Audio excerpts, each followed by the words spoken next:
दोस्तों पाकिस्तान जो कि एक तरफ कंगाली की हालत से गुजर रहा है तो दूसरी तरफ सबसे बड़ी बात ये आई है सामने कि अब पाकिस्तान नए फाइटर जेट से लेकर अत्याधुनिक हथियार अपनी फ्लीट में शामिल कर रहा है। उसकी प्लानिंग बहुत बड़ी है और ये प्लानिंग हम लोगों को भी यानी कि खास करके भारतीय आर्म फोर्सेस को भी समझनी ज़रूरी है कि पाकिस्तान जो कि एक कंगाल देश है वो अपने आप को डिफेंस के क्षेत्र में काफ़ी मजबूत कर रहा है, क्योंकि कई सारी ऐसी डिटेल्स सामने आई हैं जो ये बताती हैं कि पाकिस्तान अपनी सेना को काफ़ी मॉडर्नाइज कर रहा है। पाकिस्तान की एक बात आपको माननी पड़ेगी, भले ये लोग कंगाल हैं लेकिन हथियार खरीदने में कोई कॉम्प्रोमाइज़ नहीं करते हैं।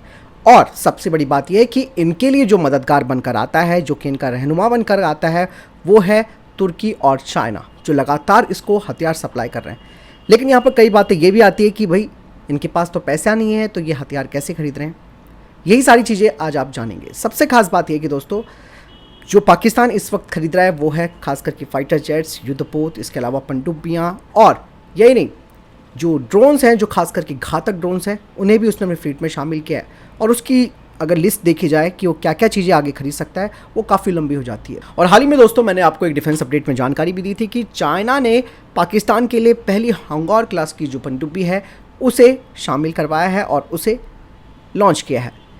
2015 में ये समझौता चीन और पाकिस्तान के बीच में हुआ था, जिसके तहत करीबन 8 ऐसी हैंगौर क्लास की जो पनडुब्बियां हैं वो तैयार की जाएंगी, जिनमें से 4 पाकिस्तान में बनेंगी और 4 चाइना में।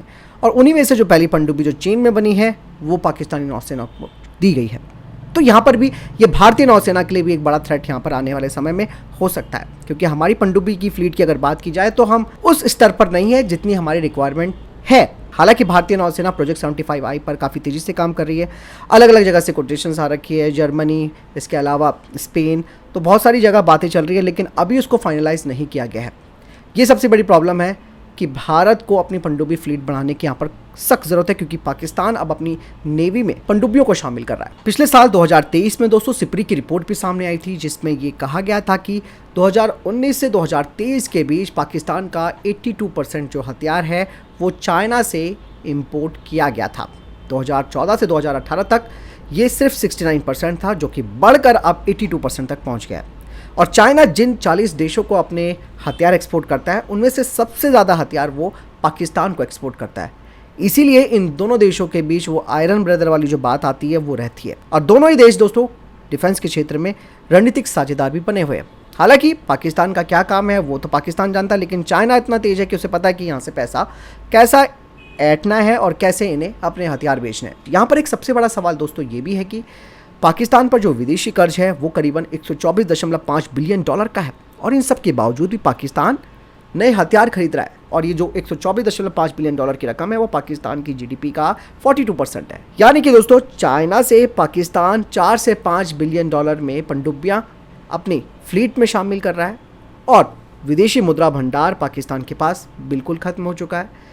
तो ऐसे में दोस्तों यहाँ पर आप ये देखिए कि जो शहबाज शरीफ है वो कैसे कटोरा लेकर कई देशों से पैसा मांग रहे हैं ताकि वो अपने देश में उस पैसे का इन्वेस्टमेंट करवा सकें, या फिर इनके ही आपस में बीच में बढ़ जाता है पैसा। यही वजह है कि पाकिस्तान की आर्थिक हालत ख़राब है। और पाकिस्तान ने अपना डिफेंस बजट पिछले डिफेंस बजट के मुकाबले 15.4% तक बढ़ाया भी है। ये सारी बातें एक तरफ अगर हम रखते हैं तो अब बात आती है कि पाकिस्तान के पास हथियार खरीदने का पैसा कहाँ से आ रहा है। आप सबको मालूम है दोस्तों पाकिस्तान की जो असली सरकार है वो उनकी चुनी हुई सरकार नहीं बल्कि सेना होती है, और सेना ही सारे फैसले लेती है। और जो प्रधानमंत्री होता है पाकिस्तान का या उनका राष्ट्रपति जो भी होता है वो सब सेना के कंट्रोल में होते हैं। लेकिन पाकिस्तानी सेना के पास एक काफ़ी बड़ा सोर्स है कैसे वो धन को इकट्ठा कर सकती है, कैसे वो पैसे इकट्ठा कर सकती है, क्योंकि इनके पास पाकिस्तानी सेना के पास कई तरीके के जो अवैध कारखाने वो मौजूद हैं। इसके अलावा कई व्यापार सेंटर्स का ये जो स्वामित्व है वो पाकिस्तानी सेना के हाथ में रहता है। बहुत सारी चीज़ें हैं जो पाकिस्तानी सेना करती है, यानी कि पाकिस्तान अपनी रक्षा बजट में कोई कटौती नहीं करता। उसको मालूम है कि उसका सबसे बड़ा दुश्मन भारत है। लेकिन दोस्तों पिछले कुछ सालों में एक और फ्रंट उसके लिए खुला है अफ़गानिस्तान की तरफ से, और आए दिन आपने देखा होगा कि अफ़गानिस्तान से खास करके बड़े अटैक्स पाकिस्तान के ऊपर होते हैं।